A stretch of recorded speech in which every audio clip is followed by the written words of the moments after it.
Back in January 2012, the day after Alabama beat LSU in the BCS championship game, the commissioners of the FBS conferences gathered in New Orleans to discuss the future of the college football postseason.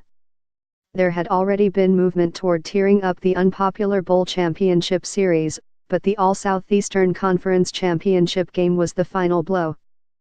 The College Football Playoff was created soon after. On Sunday, the field for the fourth College Football Playoff was set, and for the first time two teams from the same conference made it. Alabama, 11-1, will face Clemson, 12-1, in the Sugar Bowl, and fellow SEC member Georgia, 12-1, will play Oklahoma, 12-1, in the Rose Bowl. Another All-SEC championship game could be on the horizon, and for the second straight year the value of a conference championship was diminished. Unlike in 2012, though, the winds of change are not picking up even with both the Big Ten and Pac-12 sitting out this playoff altogether. It doesn't change my view that the present structure is best for college football, Big Ten Commissioner Jim Delaney said during an interview with ESPN.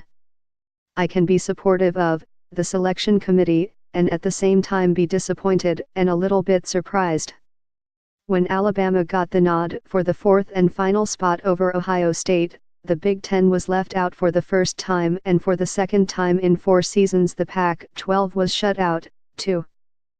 When the conference commissioners were putting the playoff together, ensuring only conference champions would be included was considered.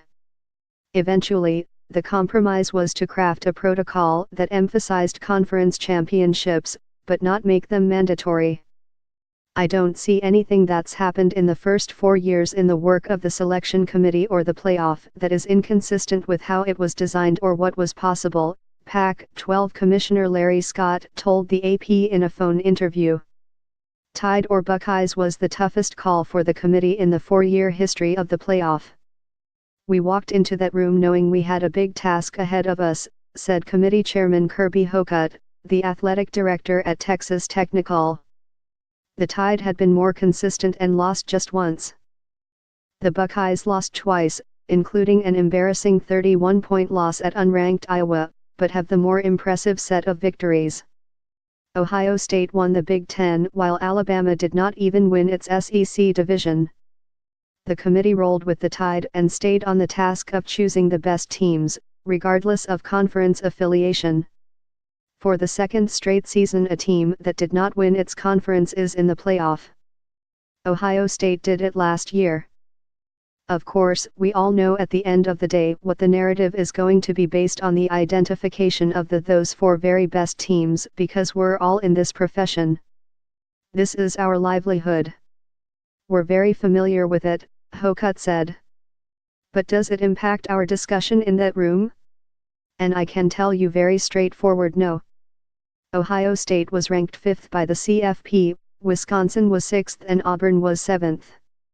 Southern California finished 8th, followed by Penn State and Miami.